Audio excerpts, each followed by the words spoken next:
Je suis ravie de vous présenter cette dernière masterclass de la journée aujourd'hui avec Aurore Delestre. Bonjour Aurore, Bonjour Morgane. comment vas-tu? Écoute, très bien. Je suis très très contente de faire cette interview avec toi aujourd'hui. Je sais que Je c'est suis toujours une vraiment sortie ravie. de zone de confort de faire des vidéos, de parler comme ça, mais je suis ravie que tu challenges tes soft skills aujourd'hui pour faire cette vidéo avec nous. Est-ce que tu peux te présenter? Donc, tu es une jeune entrepreneuse et tu as réalisé des grands changements dans ta vie ces dernières années et les soft skills t'ont aidé à cela. Est-ce que tu peux nous dire qui tu es, où tu vis et ce que tu fais dans la vie? Bien, je suis Aurore Delestre. J'ai 46 ans. Je suis pas encore mariée, mais je vis en concubinage depuis maintenant une vingtaine d'années. Et j'ai deux enfants, Lisandre et Virgile, qui sont âgés de 14 et 12 ans. Donc, qu'est-ce que je fais dans la vie? En fait, en réalité, j'ai beaucoup travaillé, enfin, j'ai fait une longue carrière dans les ventes en tant que commercial et puis manager ensuite. Et puis ensuite, j'ai transité par les ressources humaines dans des fonctions de recrutement, de formation, de coaching, de développement du potentiel des collaborateurs essentiellement au sein d'une grande multinationale américaine.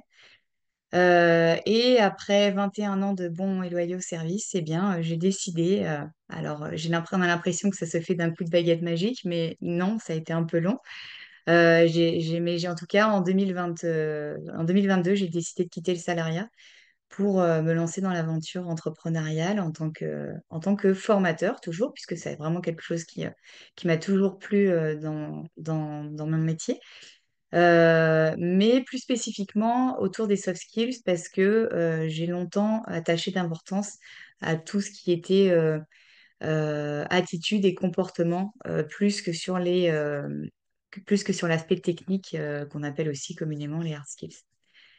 Euh, et puis également, je me suis lancé un challenge en 2021, bien avant de quitter l'entreprise, où je me suis formée en sophrologie également, vraiment dans cette quête de vouloir retrouver aussi un bien-être, aussi bien pour physique et aussi mental, puisque évidemment, la transition entre le salariat et l'entrepreneuriat, c'est pas fait non plus dans la douceur la plus extrême. Et donc, j'ai eu besoin d'accompagnement à ce niveau-là. Et je me suis dit que ce serait super de pouvoir utiliser aussi la sophrologie au profit des soft skills dans mon quotidien. Et voilà, et ça réussit plutôt bien. C'est un bon combo.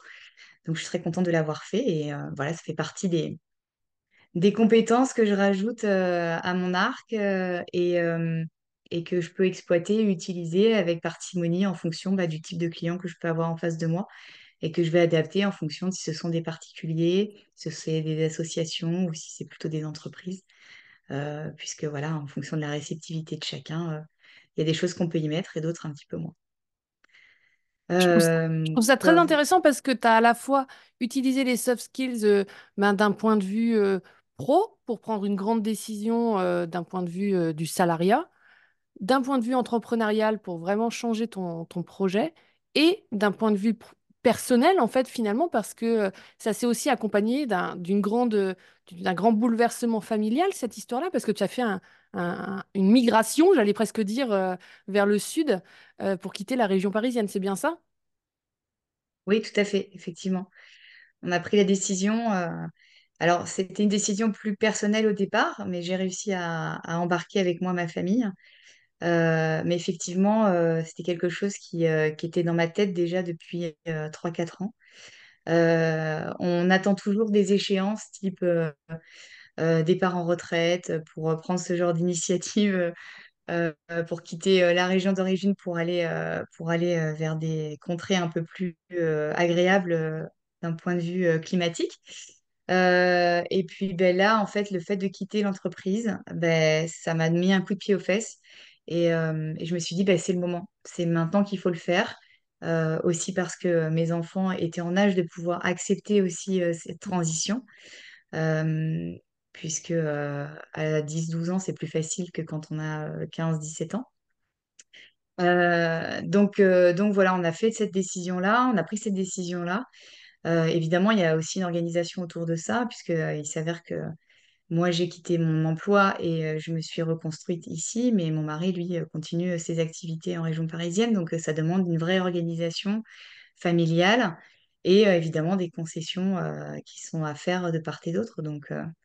Donc c'est un choix de vie, on l'assume. Maintenant, il y a aussi des contraintes à cela, mais en tout cas, on est très content de notre choix. Et j'habite depuis août 2000, je suis perdue dans les dates. Depuis août 2022, j'habite à Uzès, petite ville ducale de 8 000 habitants qui est située entre Nîmes et Avignon, dans le Gard. Je trouve ça très très inspirant parce qu'il y a vraiment, à mon sens, du leadership parce que il a fallu convaincre, il a fallu faire suivre ton environnement sur sur tout ce projet-là. C'est vraiment une expérience de vie très complète en termes de soft skills. Est-ce que c'est dans cet univers-là que tu as décidé de rejoindre le programme praticien en soft skills? Ou est-ce que c'était plus lié à ton Euh, projet pro? Je ne sais pas. Alors, il y a, alors, je pense que déjà, j'ai toujours eu une appétence, en particulier. Je pense que intuitivement, mais sans même m'en rendre compte et sans forcément le dénommer comme étant des soft skills, mais je sais que dans toutes les formations que j'ai pu développer dans cette entreprise, où je collaborais beaucoup avec les managers, il y avait des formations que je pouvais mettre en place et à l'intérieur desquelles, systématiquement, je mettais toujours un petit peu, alors peut-être que c'est galvaudé avec le mot développement personnel, mais en tout cas, c'était souvent des outils qui permettaient à un moment donné de centrer davantage les gens sur leur attitude, sur leur comportement, plus que sur leur savoir-faire. Et en fait, j'ai remarqué que la plupart du temps, les gens savent faire. C'est surtout dans la capacité à pouvoir communiquer entre eux. C'est là qu'on peut retrouver parfois des disparités ou des difficultés dans la communication, dans la capacité à transmettre un message ou des choses comme ça. Donc je sais que j'ai toujours été assez attentive à ça. Et à chaque fois dans les formations, j'allais au-delà de ce qu'on pouvait parfois attendre de moi. Et je rajoutais toujours une petite touche qui était en lien justement avec le développement des comportements. Et c'était souvent ce qui était apprécié de la part des apprenants. Et j'adorais ça. Donc en fait, comme c'était mon truc aussi, c'est là-dedans que j'essayais de trouver aussi ma singularité. Et c'est ce qui fait aujourd'hui que quand j'ai pris cette décision-là, finalement, les soft skills, quand j'ai découvert que ça portait vraiment un nom et qu'il y avait une histoire derrière, et c'est un peu par hasard parce que je me suis documentée, j'ai acheté des bouquins, etc. Et un jour, je suis tombée sur un des livres de Jérôme O'Haraud, et là, j'ai commencé à chercher un petit peu et à découvrir ce sur quoi il intervenait. Et puis voilà, et je suis arrivée à point nommé, j'ai fait ta rencontre. On a échangé ensemble au téléphone, je me souviens très bien, c'était l'été dernier. Et là commençait en fait l'embarquement des premiers praticiens dans l'aventure, des praticiens en soft skills. Et donc ben, ça m'avait beaucoup séduit. Et je suis rentrée dans le programme. Et depuis, ben, voilà, ça a commencé l'année dernière et ça continue. Et on va continuer ensemble jusqu'au mois de juin 2024. Donc, j'en suis très heureuse. Oui, parce qu'en fait, tu as fait donc le praticien 1, qui est vraiment sur la connaissance de soi, mes soft skills, quoi, quels sont mes soft skills, et après ceux des autres. Et après, le praticien numéro 2, où comment je mets les soft skills au service de mon projet et de ce que j'ai envie de réaliser. Et là, tu es même allé au-delà, c'est-à-dire que là, tu entres dans le troisième volet de ce praticien. C'est comment est-ce que maintenant je peux diffuser les soft skills, former sur les soft skills, euh, écrire sur les soft skills également avec la rédaction commune d'un ouvrage et en parler en conférence. Donc, félicitations, hein, Aurore, c'est vraiment un beau parcours. Euh, Est-ce que tu pourrais nous présenter un petit peu le top 5 de tes soft skills, vraiment ces soft skills que tu as développés au cours de tes années d'entrepreneuriat, de salariat, mais aussi maintenant en tant qu'entrepreneur et de maman, parce que moi, je suis convaincue qu'en tant que maman, on développe énormément de soft skills. Donc voilà, j'écoute ton top 5. Alors, si je devais en choisir cinq, alors je dirais que là-dedans, il y en a trois qui me sont propres et deux autres que j'avais découverts, notamment lorsque j'ai interrogé mon entourage. Et j'ai voulu aussi les inclure parce que parfois, eh bien, on se fait souvent sa propre auto-évaluation, mais c'est toujours intéressant aussi d'avoir le regard des autres sur soi. Et souvent, on est très critique envers soi-même. Et c'est toujours intéressant de voir que quand vous interrogez 5, 10, 15 personnes, eh bien, quand vous voyez qu'il y a 90% des gens qui vous disent tous la même chose, vous dites, bon, bah, finalement, c'est bien quelque chose que je maîtrise, donc il faut que je puisse en prendre conscience et en faire quelque chose une valeur sûre sur laquelle je peux compter et sur laquelle je peux m'appuyer. Alors, je dirais pour ma part la créativité, l'organisation, la rigueur et l'organisation, mais je mets ça un petit peu ensemble. Et l'écoute. Et enfin, de par l'extérieur, c'est surtout la communication et le leadership qui sont pour moi en fait les soft skills qui me ressemblent le plus aujourd'hui, ou en tous les cas que j'active le plus souvent dans mon quotidien. Je trouve intéressant ce que tu soulignes dans le fait d'aller interroger l'entourage. C'est vraiment un des exercices qu'on vous demande de réaliser dans le programme. Et c'est une sortie de zone de confort. Enfin, moi, pour l'avoir vécu personnellement, c'est vraiment pas facile d'aller voir des gens. En plus, on vous propose vraiment de panacher, c'est-à-dire de pas aller que dans la famille ou que dans le travail, de vraiment essayer de panacher. C'est pas évident d'aller demander du retour sur soi et de l'analyser ensuite parce que il faut réussir à faire une synthèse de tout ça, de toute cette matière que tu récupères. Comment ça s'est passé pour toi cet exercice-là? Alors, j'ai un peu une private joke avec mon entourage parce qu'en fait, comme j'ai beaucoup fait de développement personnel, c'est déjà des outils que j'avais déjà utilisés dans d'autres circonstances, notamment pour euh, j'avais fait un accompagnement qui était une forme de bilan de compétences, mais de manière collective, avec, euh, avec Switch Collective, pour ne pas la nommer, sur Paris à l'époque. Et ça m'avait quand même. Enfin, il y avait des outils notamment qui étaient plus ou moins communs. Donc, c'était déjà des choses que j'avais faites. Donc, ça faisait sourire mon entourage quand je suis revenue. Encore une fois, pour les solliciter sur ce genre de choses, ils m'ont dit, ah, voilà Aurore qui est de nouveau en train de s'interroger. Euh, donc non, c'était pas forcément un exercice difficile dans ce cadre-là. Je pense que la toute première fois, ça l'avait été. D'oser, en fait, c'est d'oser aller demander du feedback sur soi, tout simplement parce qu'on pense toujours aussi tomber pas forcément au bon endroit au bon moment. Aussi parce que les gens ont une vie et que on se dit qu'ils ont certainement d'autres chats à fouetter. Bref, mais ce sont des barrières aussi qu'on se met, hein, qu'on se met uniquement à soi. Parce qu'en réalité, les gens, ils sont hyper contents de pouvoir le faire. Et ça permet aussi du beaucoup d'échanger et de se rendre compte que c'est des choses dont on parle peu. Parce que, oui, en société, on a tous plus ou moins un masque où on parle des choses qui, à un moment donné, nous font du bien. Mais parler de soi, c'est jamais quelque chose de très évident. Et le fait d'avoir ce retour-là et de pouvoir après en discuter en disant, ah, tu as perçu ça chez moi, ah, bah, raconte-moi, c'était dans quelles circonstances, donne-moi des exemples. Et bah, tout de suite, on arrive à faire des liens, et alors que nous, on l'imaginait pas du tout. Et je trouve que c'est ça qui fait vraiment avancer les choses.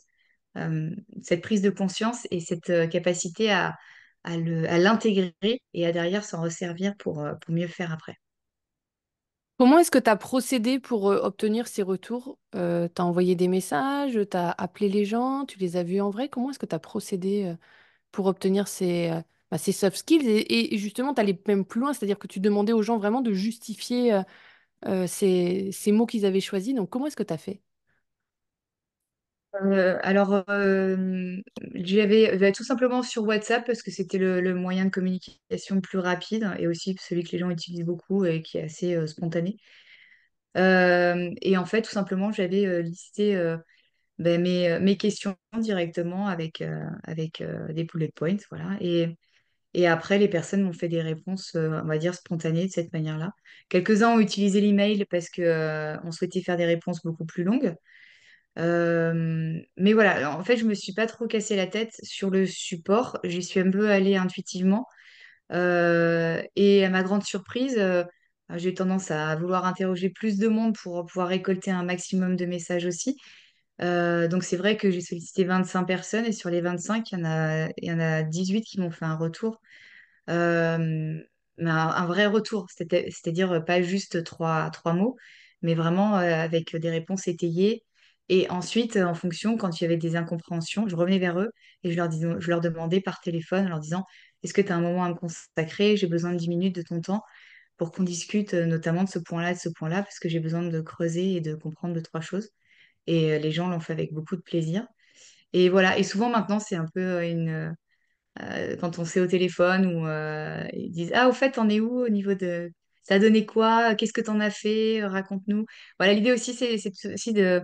Je me rends compte qu'il faut aussi pouvoir partager derrière et savoir... Parce que quand les gens investissent du temps aussi pour vous, c'est quand même chouette de pouvoir aussi leur envoyer l'appareil en leur disant, bah voilà à quoi ça m'a servi. Voilà, voilà ce que j'ai fait avec tout ça et je te remercie. Donc voilà, c'est important de pouvoir donner du feedback aux gens aussi à ce niveau. Ouais, trop bien. Est-ce que tu as questionné tes enfants? Oui, je leur ai demandé. Et j'avoue que, contrairement à ce qu'on pourrait imaginer, ça paraît moins spontané, peut-être même parfois que auprès de notre entourage proche ou même de nos collègues, de nos anciens collègues ou collègues. Je pense que c'est une espèce de pudeur aussi et que les enfants osent pas de peur de peut-être blesser ou voilà. Mais oui, après mais les soft skills pour eux, enfin les soft skills pour eux, c'était oui maman, tu es une super pâtissière. Voilà, ça se résume à ça se résume à des choses matérielles pour eux, hein, plus que le côté comportemental. Donc voilà, mais disons que ça a été très rapide. Voilà, mais ils s'étalent pas trop sur le sujet, à vrai dire. C'est encore un peu tôt pour leur demander ce genre de choses. Génial. En plus, là, maintenant que tu vas être vraiment dans l'expertise des soft skills, tu vas pouvoir les accompagner vers leurs examens et leur orientation. Tu vas voir, ça va être vraiment très riche pour eux, les soft skills, hein. Euh, Qu'est-ce que tu as trouvé d'autre dans ce programme praticien en soft skills? Qu'est-ce que tu as découvert et qu'est-ce qui a modifié peut-être un peu ta façon de fonctionner? Alors, ce que j'ai découvert, c'est en fait de pouvoir avoir des choses. Il y a un peu de théorie, mais pas tant que ça. Mais il y a surtout beaucoup, beaucoup d'exercices très pratico-pratiques. Et surtout du test and learn, ce que j'appelle test and learn, c'est-à-dire on essaye et derrière on apprend et puis après on applique et on voit dans notre quotidien comment les choses elles agissent. Donc il y a eu beaucoup de sorties de zone de confort, clairement. Mais ce que j'ai bien aimé, c'est qu'on a été toujours accompagnés. Donc avec toi, Morgane, avec Jérôme, avec tous les intervenants, je pense aussi à Caroline. Euh, et avec beaucoup de bienveillance, beaucoup d'écoute et de partage. Et évidemment, avec continue de se suivre au fur et à mesure des sessions et des séances. Et ça, c'est chouette parce que ça, c'est très présent. Et je trouve ça, en termes d'apprentissage, c'est vraiment génial. Et c'est pour moi la clé de la réussite aussi et de continuer l'apprentissage dans de bonnes conditions. C'est qu'il n'y a pas de jugement, c'est qu'on est toujours encouragé. Il y a beaucoup de compréhension par rapport au planning des uns des autres qui fait que parfois, on n'arrive pas toujours à tenir les délais. Mais voilà, mais en tout cas, c'est fait avec beaucoup de bienveillance et de clairvoyance, donc c'est très chouette. Ce que j'y ai découvert, en fait, c'est tout simplement, notamment un exercice qui est l'exercice de la modélisation, qui pour moi était une vraie découverte. Je ne pensais pas qu'on pouvait tirer autant de bienfaits à partir d'une personne, enfin d'un modèle auquel on pourrait penser pour pouvoir appliquer derrière certains de ces soft skills au nôtre. Et là, pour donner un exemple, je me souviens que la toute première modélisation, et Dieu sait si je me suis pris la tête pour pouvoir la trouver, je sais pas, j'avais l'impression, j'ai mon côté un peu toujours que tout soit parfait, alors je voulais peut-être avoir le modèle, mais il n'y a pas vraiment de modèle en fait, c'est le modèle qui vous correspond à ce moment-là par rapport à ce dont vous avez besoin. Et je sais pas, il y avait Florence Foresti qui revenait tout le temps. Je sais pas pourquoi. Est-ce que j'avais regardé une émission il n'y a pas si longtemps où j'avais écouté un de ses sketchs à la radio, ou bref. Et en même temps, ça m'a rappelé notamment sa dernière série sur laquelle elle a travaillé, qui s'appelle Désordre. Et j'ai trouvé, en fait, ça m'avait beaucoup émue parce elle s'était vraiment mise à nu sur certains aspects de sa vie, dont on voit qu'une facette, évidemment, le côté comique, mais il y a aussi un côté d'elle un peu plus sombre. Euh, et donc, j'ai voulu creuser davantage sur ce qu'elle a fait, sur sa vie, son œuvre. Et j'y ai trouvé des choses particulièrement intéressantes en termes de soft skills, notamment une en particulier qui est à la fois la résilience et la capacité, enfin l'agilité aussi qu'elle peut avoir dans le fait de toujours innover, parce que ça fait déjà longtemps qu'elle est dans le métier, et pour autant elle est toujours à la mode, elle est toujours à la pointe, et et tous ces sketchs, ils vont avec sa vie, et voilà, c'est le thème qu'elle a choisi à travers ça. Mais à côté de ça, elle se diversifie avec cette histoire de série. Voilà, elle reste pas campée sur ses positions, elle essaye de se renouveler, de prendre un peu tout ce qui vient euh, de beaucoup s'intéresser aussi à ce qui se passe autour d'elle et d'en faire un truc qui parle à tout le monde, à tous les âges, en fonction de la période de la vie qu'on traverse. Et voilà, je trouvais ça plutôt très bien. Donc, me suis beaucoup inspirée et ça fait partie des choses sur lesquelles ça me guide. Et après, il y avait une autre modélisation que j'avais faite, notamment par rapport à mon projet, justement, par rapport au fait que je souhaite demain lancer des programmes de formation ficelés pour pouvoir ensuite les vendre auprès des entreprises, en l'occurrence. Et j'avais pensé également à Alexandre Dana, qui est le fondateur de l'école qui accompagne les entrepreneurs, qui s'appelle Live Mentor. Euh, Lui aussi, c'est quelqu'un qui est parti de rien, qui a créé sa première boîte au moment où il devait rechercher tout simplement un stage, un premier stage en entreprise. Et il avait tellement la trouille de trouver ce stage qu'en fait, il a dit, bah, plutôt que d'aller chercher un employeur, bah, je vais être mon propre employeur et je vais créer moi-même mon entreprise. Évidemment, tout n'a pas forcément fonctionné comme il l'a voulu. Et il a planté une ou deux boîtes avant d'arriver au succès que connaît Live Mentor. Mais voilà, c'est aussi un exemple de résilience qui fait qu'aujourd'hui, je m'appuie aussi là-dessus pour aussi capitaliser sur ma capacité à me faire davantage confiance, à aller de l'avant, à oser faire des choses, même si on les a jamais faites. Le tout, c'est de se lancer. On se rend compte que c'est toujours le premier pas qui est difficile. Et après, finalement, une fois qu'on y est, les choses s'enchaînent et ça se passe bien. Dans 95% des cas, ça se passe toujours très bien. Complètement d'accord avec toi. C'est jamais facile de choisir qui est-ce qu'on va modéliser. Moi, je vous propose un petit exercice qui est ici, qui s'appelle la réunion dans ma tête. Est-ce que toi, tu avais réalisé cet exercice et est-ce que Florence Foresti était déjà dans ta réunion dans ta tête? Alors, dans ma réunion dans ma tête, quand j'avais fait cet exercice-là, j'étais sur un autre projet et là, du coup, j'avais pensé à d'autres personnes. Euh, donc, non, Florence, elle n'y était pas à ce moment-là. Mais il y avait notamment, que je me souvienne, il y avait... j'ai un trou de mémoire. Euh, alors mince, je me C'est souviens hyper plus. intéressant parce Bon, bref, qu'effectivement, la réunion dans la tête et même la modélisation, c'est vraiment très lié au projet qu'on a derrière.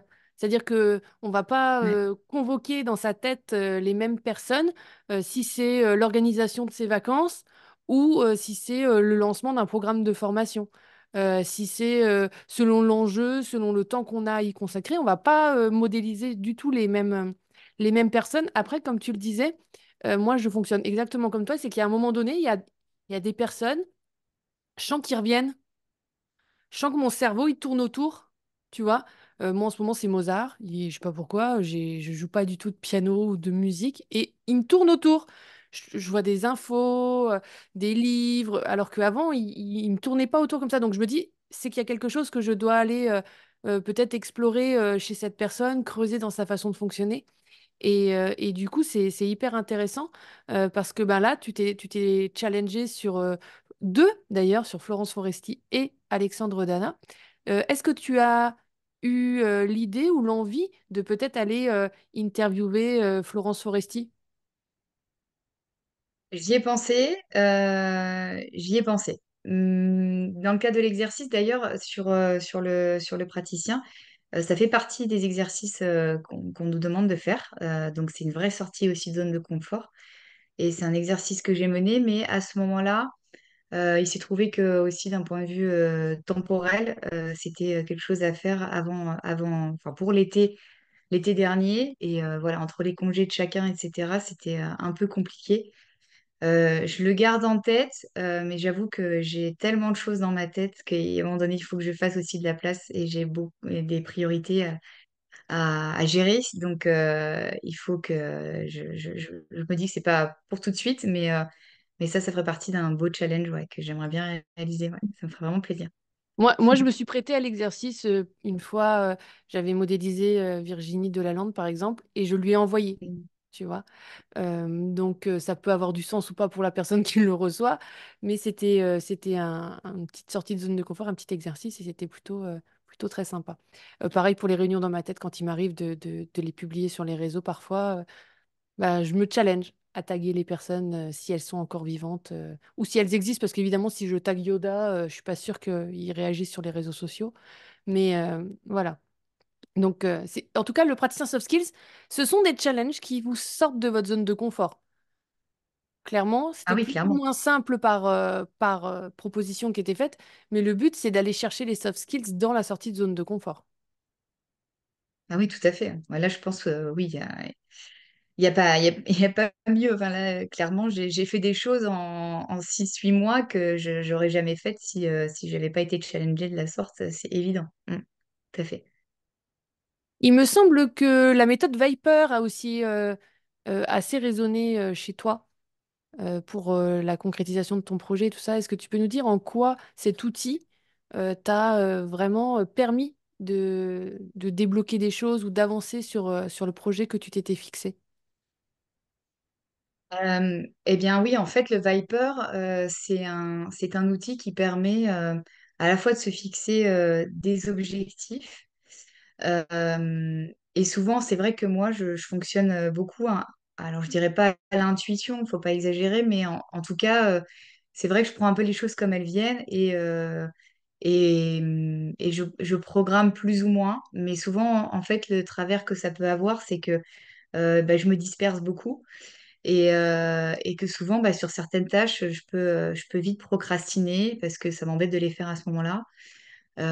Et du coup, ça reste dans ma tête et ça m'obnubile et ça me pollue. Et après, je ressens évidemment un mal-être parce que le travail n'a pas été fait ou parce que bah, je l'ai encore dans ma tête. Donc, je me dis, tant que je l'ai pas évacué, je peux pas avancer sur autre chose. Et le Viper, ça m'a vraiment aidé à me canaliser et à me dire, OK, à partir de cette méthode, je me fixe un objectif et à travers cet objectif, il y a une déclinaison de sous-objectifs à l'intérieur de ça qu'on va pouvoir intégrer dans un planning et ensuite de pouvoir derrière trouver de la motivation au quotidien pour pouvoir les atteindre. Et ça passe par un certain nombre de choses. Moi, ce qui m'avait marqué notamment autour du Viper, c'était le fait d'avoir des rituels puisque les rituels, ça permet aussi de rassurer sa tête aussi. Et ça permet de maintenir une vraie discipline et ça conditionne vraiment l'état d'esprit. Et alors, par exemple, je vais donner un exemple, mais mes rituels au moment où je me lève, ça va être déjà de boire un grand verre d'eau parce que je sais que je suis quelqu'un qui boit peu. Et le fait d'avoir déjà ce grand verre d'eau dans la journée, voilà, c'est la première chose à laquelle je pense. Je me dis, bah déjà, j'ai rempli la moitié du quota, même si je vais pas jusqu'au bout, ben, au moins j'aurais fait ça. Ensuite, c'est de faire de l'exercice pendant 15 minutes, tout type d'exercice en fonction de ce que j'ai envie de faire ce jour-là. Ça peut être 15 minutes de yoga ou 15 minutes de méditation ou 15 minutes de sophrologie, pardon, ou quelque chose un peu plus euh, comme les abdominaux ou les choses comme ça. Enfin voilà. Mais quelque chose qui reste simple, facile à mettre dans un emploi du temps et en même temps qui me fait du bien parce que derrière, au moment où je vais aller prendre ma douche, bah, je me sens dans une autre énergie et je me sens beaucoup mieux pour pouvoir attaquer la journée. Et puis, une chose à laquelle, c'est des choses auxquelles je pensais pas forcément, mais j'ai toujours aussi un petit mantra que je vais coller sur un post-it sur le miroir de ma salle de bain. Et ben voilà, après le brossage du dent ou entre la crème et le brossage de dents, je vais tout simplement faire allusion à ce mantra. Et en ce moment, par exemple, ça va être mieux vaut fait que parfait. Voilà. Ah, Pour je l'aime continuer bien à un moment celui-là. donné. Il me plaît bien celui-là. Mieux vaut fait que parfait. Moi, j'ai carrément imprimé un stickers sur mon mur de salle de bain. Et c'est La vie n'est pas parfaite, mais elle est fabuleuse. Et je ne suis pas parfaite, mais je suis fabuleuse. Donc Ouais, voilà. c'est pas mal Et donc aussi je ça. pense que ça, c'est intéressant de se mettre effectivement sur. Et toi, tu le changes, du coup, régulièrement, tu changes le mantra Oui, selon vers où tu veux aller ou selon oui, l'énergie et tout ça. Super idée.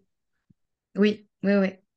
Là, en ce moment, je suis beaucoup sollicitée pour animer des formations en entreprise sur, justement, là, je suis sur une période un peu charnière puisqu'il s'agit de la fin de l'année, donc c'est le moment où on fait le bilan de l'année. Donc, j'accompagne les entreprises et les collaborateurs sur leur capacité les managers notamment, à construire des entretiens de performance d'évaluation annuelle. Et donc, du coup, je les accompagne sur comment est-ce qu'on accueille son collaborateur et comment est-ce qu'on aide à préparer son collaborateur à aborder ces sujets-là et ce qu'on y met à l'intérieur. Et voilà, et j'ai un rythme assez effréné parce que je me déplace un petit peu partout en France, sur 5 sites différents. Et donc, et je sens que du coup, j'ai besoin à la fois d'énergie et le fait de me lever le matin et de positiver les choses en me lançant un petit défi, en me le répétant plusieurs fois, ben, en fait, ça oblige aussi le cerveau à se mettre dans un autre état d'être. Euh, voilà, juste en le disant à voix haute, il se passe plein de choses. Il faut le tester pour pouvoir le comprendre. Donc, je vous encourage à l'essayer. Mais voilà, tant que ça reste affiché sur un papier, juste on le lit intérieurement, ça n'a pas le même effet que si on le dit tout haut. Et voilà, et se voir le dire sur un Mm. miroir, c'est encore plus présent. Complètement d'accord avec toi. Et là, je reviens comment il s'appelle? Mozart, qui est dans mon univers en ce moment. Mozart composait ses symphonies avec de la synesthésie. Et donc, il utilise beaucoup la multisensorialité, c'est-à-dire il va se mettre à marcher ou il va associer des goûts, des couleurs. Et là, du coup, avec l'exercice que tu proposes, ben, à la fois, on a pris un temps pour l'écrire, on prend un temps pour le lire, mais on prend aussi un temps pour le parler et l'entendre. Et je pense que le fait d'actionner plusieurs sens, ça, ça rentre dans le cerveau par plusieurs canaux et ça le rend encore plus puissant. C'est vraiment moi, ce que je propose aux gens avec la pensée visuelle, c'est vraiment de rentrer l'information par plusieurs canaux pour qu'elle soit puissante, quoi. Tout à fait. Est-ce que par rapport au lien que tu fais entre sophrologie et soft skills, tu aurais quelque chose peut-être à proposer aux gens qui voient cette vidéo ou un exercice que toi tu as pratiqué qui t'a aidé vraiment à associer ces deux choses-là, peut-être? Euh, eh bien oui, sur une formation, notamment c'était une formation auprès de collaborateurs qui devaient intervenir au sein de leur entreprise sur une formation de formateurs, justement, qui devait justement former des jeunes arrivants dans l'entreprise à leur métier. Du coup, il s'agissait d'une journée sur les techniques d'animation qu'on pouvait leur proposer. Et notamment, il y avait une partie que j'avais intitulée Comment gérer son trac lorsqu'on doit prendre la parole, dont c'est pas leur métier, mais à un moment donné, quand on est face à des gens qu'on ne connaît pas, devant un groupe qu'il faut savoir gérer et appréhender, c'était de pouvoir leur donner des petites techniques au début, parce que souvent c'est les 5 premières minutes qui sont un peu compliquées et après ça va. Mais pour gérer ce trac-là, j'ai installé à l'intérieur des petits exercices de sophrologie. Donc il y en avait un qui était un peu plus long, que je leur ai fait faire en groupe en fermant les yeux, c'est techniques de respiration et de relâchement corporel, euh, qui va tout simplement descendre sur ce qu'on appelle en sophrologie les différents systèmes, hein, donc à partir de la tête jusqu'en bas des pieds. Donc là, c'était une technique qui était un petit peu plus longue, qui durait 15 minutes. Et puis après, je leur ai dit, étant donné que vous allez être vous n'allez pas pouvoir forcément appliquer ce genre de technique à vous-même le jour J. En revanche, je peux vous donner une petite technique qui va vous prendre 2 3 minutes, qui est une technique de respiration qui s'appelle la respiration au carré, qui va tout simplement permettre de souffler, c'est-à-dire vider l'air des poumons en comptant mentalement jusqu'à 5. Ensuite, on prend une grande inspire, on compte jusqu'à 5 de nouveau. On retient son inspiration en comptant jusqu'à 5 et ensuite on va expirer en comptant jusqu'à 5 et à nouveau bloquer la respiration. Et cette technique-là, la respiration au carré, si on fait ça pendant 2 3 4 5 minutes, on peut le faire autant de temps qu'on veut. Plus on le fait, évidemment, plus ça a des vertus. Plus longtemps on le fait, plus ça permet en fait de tout simplement enlever le stress, clairement. Parce que ça travaille sur le système parasympathique qui va faire qu'à un moment donné, les choses vont se relâcher. Et là, du coup, le stress va partir. Et on gagne aussi énormément en lucidité. Et là, d'un seul coup, on sait exactement quoi faire parce qu'on n'est plus chargé en émotions négatives ou polluées. Donc ça, c'est un petit exercice que je peux leur proposer. Voilà, donc c'est vrai qu'en sophrologie, sur des exercices autour de la communication, ça aide beaucoup, ouais, effectivement. C'est super intéressant. Moi, j'ai beaucoup pratiqué la respiration carrée quand je me préparais au championnat de lecture rapide et de mind mapping. C'est vrai que c'est un exercice qui est très intéressant, qui est facile à mettre en place, qui est visuel aussi parce qu'on visualise ce carré. On est toujours dans le multisensoriel, en fait, je me rends compte, hein, avec ces propositions qui fonctionnent, en fait. Moi, j'ai vraiment cette sensation que quand ça fonctionne, c'est qu'il y a souvent plusieurs sens d'associer. Euh, Aujourd'hui, qu'est-ce que tu vas faire là? On est en début d'année 2024. Quels sont tes projets pour l'année ou pour le futur dans ta construction entrepreneuriale, dans tes projets de famille ou dans ce que tu vas faire cette année? Eh bien, alors le projet évidemment dans lequel je baigne dedans, mais que pour l'instant, comme j'ai commencé mon lancement d'entreprise en mars l'année dernière, donc ça reste encore jeune. Mais j'ai déjà, grâce à mon réseau, un certain nombre de missions, donc c'est très très chouette.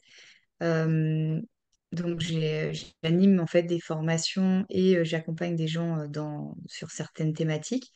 Donc là, je faisais référence tout à l'heure à l'accompagnement quant à l'entretien individuel de fin d'année pour des managers. Je travaille aussi sur des ateliers de facilitation en entreprise pour justement faciliter la cohésion d'équipe entre pairs. Donc là, par exemple, j'en ai fait un il n'y a pas si longtemps pour faire un bilan de l'année 2023 et travailler sur les perspectives 2024 avec une entreprise de la région. Et puis de créer aussi une synergie entre parfois des cadres qui se comprennent pas toujours, qui ont des points de désaccord, et donc de travailler aussi sur leurs valeurs, sur leur capacité à créer une synergie entre eux. Eh bien, ça fait émerger beaucoup de choses et surtout des choses qu'on n'arrive pas toujours à se dire. Donc, c'est à la fois un moment de purge et en même temps un moment de construction collectif. Donc, c'est hyper intéressant. Donc, j'aimerais continuer vraiment mes projets autour de ça. J'aime beaucoup la facilitation pour ça parce qu'à chaque fois, il y a des choses nouvelles et c'est quelque chose qu'on fait bien souvent à la carte en fonction du besoin du client. Et c'est pas du copier-coller partout chez tout le monde pareil. Donc c'est ça qui me plaît de faire des choses assez nouvelles et aussi parce que j'aime beaucoup tester des nouvelles choses. Donc dès que j'apprends un truc, j'aime bien le mettre en application et si encore faut-il que l'occasion se présente, mais en tout cas de pouvoir le proposer aux clients directement, c'est encore plus chouette. Et c'est ce qui fait aussi à un moment donné ma différence et ma singularité dans l'approche que je peux avoir de la formation auprès des clients. Et puis, côté soft skills, c'est que je voudrais injecter davantage de soft skills là-dedans et de pouvoir tout simplement réfléchir à un parcours, un petit peu en m'inspirant du parcours praticien et maître praticien dans lequel je suis actuellement avec toi et Jérôme, pour pouvoir déployer un module ou plusieurs modules, en tout cas un programme dans lequel il y aurait ce que j'appellerais des capsules. Mais l'idée, ce serait de faire des modules très courts pour à la fois en présentiel ou en distanciel. Donc c'est là aussi qu'il y a des choses très nouvelles parce qu'à distance, je ne maîtrise pas encore tous les outils. Euh, euh, mais voilà, ça fait partie aussi de l'apprentissage et on va continuer à apprendre. Euh, mais oui, l'idée, c'est de pouvoir faire des formats courts qui soient vraiment très pratico-pratiques, parce que moi, j'ai toujours fait des formations de cette manière-là. C'est-à-dire, c'est bien d'apprendre la théorie, mais il faut savoir aussi la réexploiter derrière. Et le plus rapidement on réexploite, plus vite on s'entraîne, plus vite on est capable de remettre les choses en place.